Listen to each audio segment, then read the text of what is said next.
พี่น้องกินปีกปลาหมึกแซ่บๆทำกันมื้อนี้นี่กับแจ่วมาแต่หานเพิ่นอื้อหือ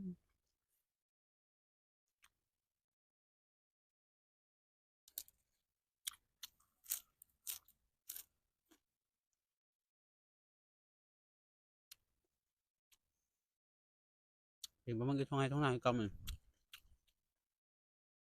บรรยากาศเย็นๆพี่น้องอื้อ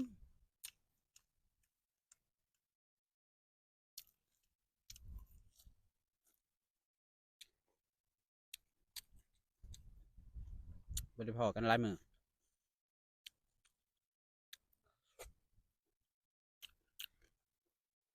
ไปเฮ็ดงานอยู่ไกลพี่น้อง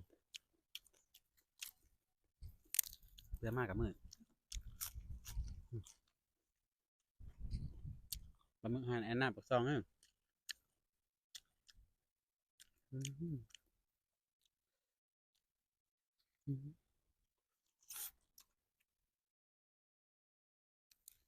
แซ่บเลยพี่น้องเอ้ยอื้อหือแกงกับผักสดๆบรรยากาศเย็นๆอยู่นะ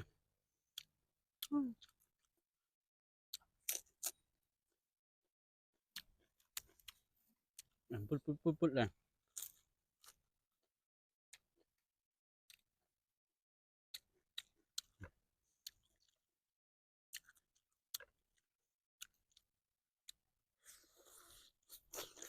อื้อหือ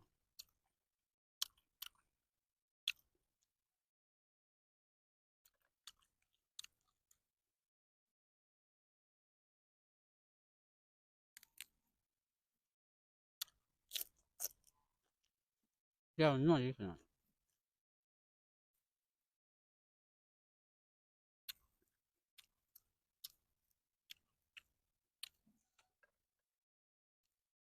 ไว้พอกันเทิงกินฮอดพี่น้องคือเก่าเด้อ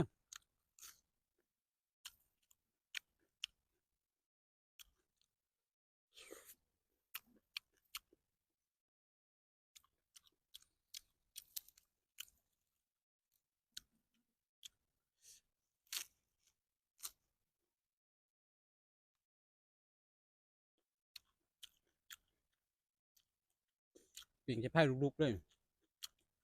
มันบ่เป็นทานผ่าแห้งอื้อแซ่บคือเก่า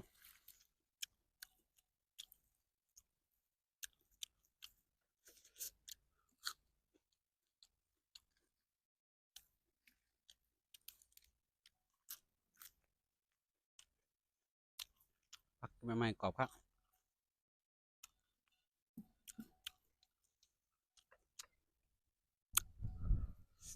อืมจับ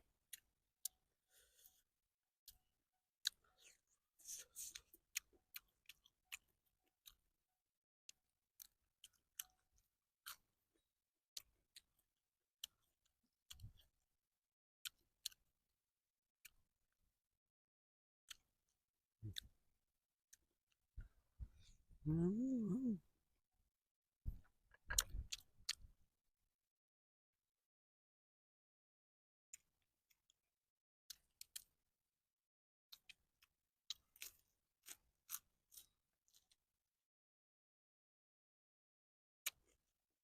แจ่วก็นัว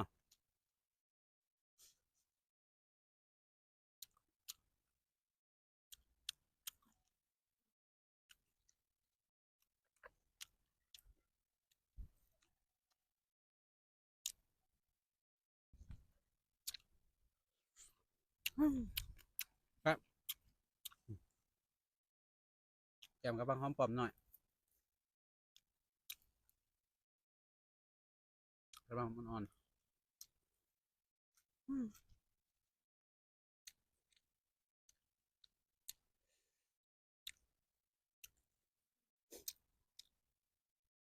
ตัวใหญ่ๆเลยเป็นผงเลยตักกินรสแจ่วอืม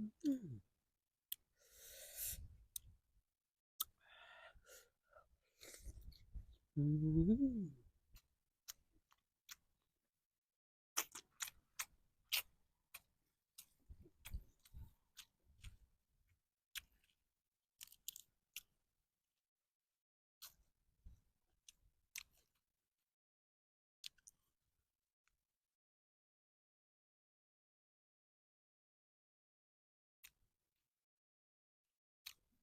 ฝากกดไลค์กดแชร์ให้บ้าเฮิงเป็นแท่งกันเด้อพี่น้องเลย